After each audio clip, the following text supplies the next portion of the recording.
இந்த வீடியோவில் நம்ம என்ன பார்க்க போகிறோம் அப்படின்னிங்கன்னா, இரும்பு சத்து, புரோட்டீன் சத்து, ஜிங்க்கெல்லாம் நிறைந்த ஒரு சத்தான இட்லி தோசை மாவு தான் பார்க்க போகிறோம். இதில் வந்து பார்த்திங்கன்னா, நான் இப்போ கம்பு 2 டம்ளர் போட்டிருக்கேன். சோளம் வந்து பார்த்திங்கன்னா ஒரு 1/2 டம்ளர் போட்டிருக்கேன். குதிரைவாலி அரிசி 1/2 டம்ளர் போட்டிருக்கேன். தினை அரிசி 1/2 டம்ளர் போட்டிருக்கேன். இதெல்லாம் சேர்த்து கூட வந்து அரிசி வந்து ஒரு டம்ளர் அரிசி ஊற வச்சுருக்கேன். அரிசி வந்து வேணும்னா போட்டுக்கலாம், இல்லைன்னா ஸ்கிப் பண்ணிக்கலாம். இது எல்லாத்துக்கும் சேர்ந்து உளுந்து வந்து 1 டம்ளர் உளுந்து, 1 ஸ்பூன் வெந்தயம் ஊற வச்சுருக்கேன். இது நல்லா நம்ம ஒரு 5-6 மணி நேரம் நல்லா ஊற விட்டுட்டு அதுக்கப்புறம் இதை வந்து நம்ம அரைச்சிக்கலாம்.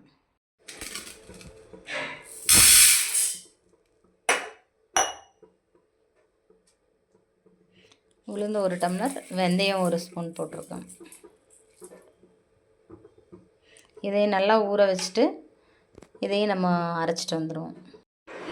இப்போ வந்து நம்ம மாவை வந்து நல்லா அரைச்சிட்டோம். இந்த கம்பு இதெல்லாம் வந்து நம்ம கிரைண்டரில் போட்டு அரைச்சாச்சு. இதை வந்து நம்ம இனி ஒரு 5 மணி நேரம் 6 மணி நேரம் புளிக்க வச்சோன்னா சூப்பரான தோசை, இட்லி என்ன வேணாலும் நம்ம சுட்டுக்கலாங்க.